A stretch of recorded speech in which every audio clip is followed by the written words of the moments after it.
தமிழகம் எங்கும் கிளைகள் கொண்ட அண்ணமால் institute of hotel management and hospital management படிப்பில் சேர்வதற்கான அட்மிஷன் நடைபெறுகிறது. அஜித்குமார் லாக்அப் டெத் விவகாரத்தில் உயர்நீதிமன்றம் மதுரை அமர்வில் விசாரணை தொடங்கியுள்ள நிலையில் அரசு உயரதிகாரிகள் அனைவர் மீதும் நடவடிக்கை எடுக்க தயாராக உள்ளதாக நீதிபதிகள் தெரிவித்திருக்கின்றனர். அஜித்குமாரின் பிரேத பரிசோதனை அறிக்கை மிகவும் அதிர்ச்சி அளிப்பதாகவும் உடலில் எந்த உறுப்பையும் காவலர்கள் விட்டு வைக்கவில்லை எனவும் நீதிபதிகள் அதிருப்தி தெரிவித்திருக்கின்றனர். இந்த வழக்கு தொடர்பாக மதுரை அரசு ராஜாஜி மருத்துவமனை கல்லூரி முதல்வர் அருள் சுந்தரேஷ்குமாரும் நேரில் ஆஜராகியுள்ளார். எஃப்ஐஆர் பதியப்படாமல் சிறப்புடை எப்படி வழக்கை கையில் எடுத்தது எனவும் நீதிபதிகள் சரமாரியான கேள்விகளை முன்வைத்து உள்ளனர். இதுபோன்ற நிகழ்வுகள் இனிவரும் காலங்களில் நடக்கக்கூடாது எனவும் நீதிபதிகள் கருத்து தெரிவித்திருக்கின்றனர். இதுகுறித்த மேலும் விவரங்களை வழங்குவதற்காக நமது செய்தியாளர் பாண்டியன் இணைப்பில் உள்ளார். பாண்டியன், திருப்புவனம் கோயில் காவலாளி அஜித்குமார் லாக்அப் டெத் தொடர்பாக மதுரை உயர்நீதிமன்றம் அமர்வில் வழக்கு நடந்து கொண்டிருக்கின்ற வேளையில் நீதிபதிகள் இந்த வழக்கு தொடர்பாக என்னென்ன தெரிவித்திருக்கிறார்கள்? மேலும் விவரங்கள் என்ன? நிச்சயமாக கிருஷ்ணவேணி, சிவகங்கை மாவட்டம் திருப்போணம் அருகே நகை திருட்டு புகாரின் பேரில் தனிப்படை போலீசாரால் விசாரணைக்கு அழைத்துச் செல்லப்பட்ட கோவில் காவலாளி அஜித்குமார் உயிரிழந்தார். சனிக்கிழமை இரவு அஜித்குமார் உயிரிழந்ததாக அவரது குடும்பத்தினரிடம் போலீசார் தெரிவித்துள்ளனர். அதனைத் தொடர்ந்து போலீசார் கடுமையாக தாக்கியதே அஜித்குமார் உயிரிழந்ததாக காரணம் என்று குற்றம் சாட்டி அவர் குடும்பத்தினர் போராட்டத்தில் ஈடுபட்டனர். மடப்புறம் கிராம மக்கள் காவல் நிலைய முற்றுகையிலும் ஈடுபட்டனர். இது தொடர்பாக 6 தனிப்படை காவலர்கள் பணியிடை நீக்கம் செய்து மாவட்ட காவல் கண்காணிப்பாளர் உத்தரவிட்டிருந்தார்.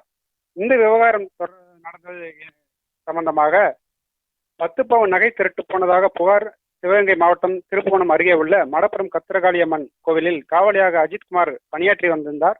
அந்த கோவிலுக்கு கடந்த வெள்ளிக்கிழமை சென்ற போது தங்களது நகை காணாமல் போய்விட்டதாக மதுரை மாவட்டம் திருமங்கலை சேர்ந்த நிகிதா என்பவர் திருப்புவனம் காவல் நிலையத்தில் புகார் அளித்திருந்தார். அதில் தங்களது காரை பார்க்கிங்கில் விடுமாறும் காவலாளி அஜித்குமாரிடம் சாவியை கொடுத்ததாகவும் திரும்பி வந்து பார்த்தபோது காரின் பின்சீட்டுக்கு அடியில் வைத்திருந்த 10 பவுன் நகையை காணவில்லை என்றும் அவர் தனது புகாரில் தெரிவித்திருந்தார். நிகிதா மற்றும் கோவில் ஊழியர்களே அஜித்குமாரை திருப்போணம் காவல் நிலையத்தில் ஒப்படைத்துள்ளனர்.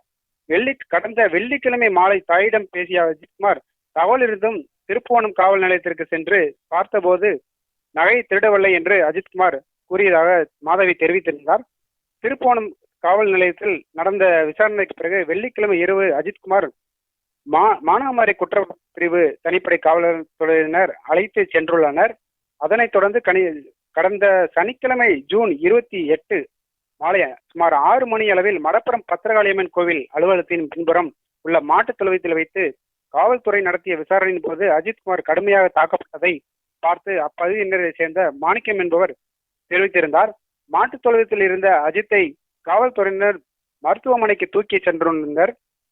திருப்போணம் அரசு மருத்துவமனையில் இதனைத் தொடர்ந்து பரிசுத்த மருத்துவர்கள் அஜித் உயிரிழந்ததை விட்டதை உறுதிப்படுத்திய பிறகு அஜித்குமார் உடல் மதுரை ராஜாஜி மருத்துவமனைக்கு எடுத்து செல்லப்பட்டது.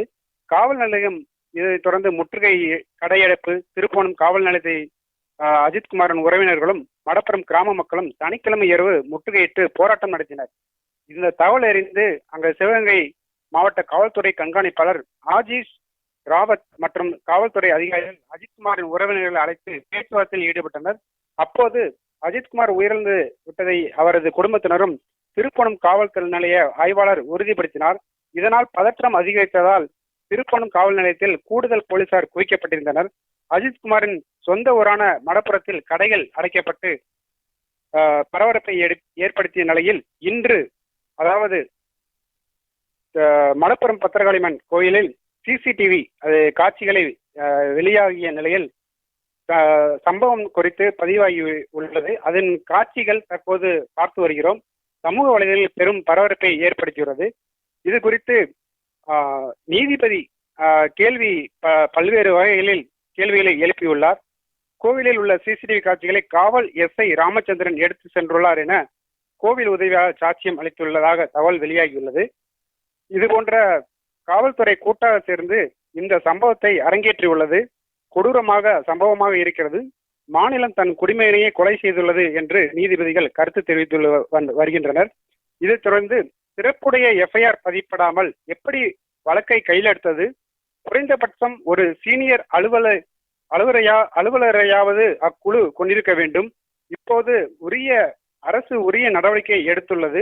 ஆனால் இது போன்ற நிகழ்வுகள் இனி வரும் காலங்களில் நடக்கக்கூடாது என்றும் நீதிபதிகள் பல்வேறு கேள்விகளை கூறி வருகின்றனர். இதனைத் தொடர்ந்து சாதாரண கொலை வழக்கு போல் இல்லை, அடித்து கொலை செய்யப்பட்டுள்ளார், 44 காயங்கள் உள்ளது, பிரேத பரிசோதனை அறிக்கை அதிர்ச்சியாக உள்ளது என்றும் கூறியுள்ளார். உடலில் எந்த உறுப்புகளையும் காவலர்கள் விட்டு வைக்கவில்லை, பதவி ஆணவத்தின் காவலர்கள் அஜித்தை கடுமையாக தாக்கியுள்ளார் என்றும் கூறியுள்ளார். இதனைத் தொடர்ந்து மதுரை அரசு ராஜாஜி மருத்துவமனை முதல்வர் அருள் சந்திரேஷ்குமார் அஜித்குமாருடைய பிரேத பரிசோதனை அறிக்கையை தாக்கல் செய்தார். யுவராணி.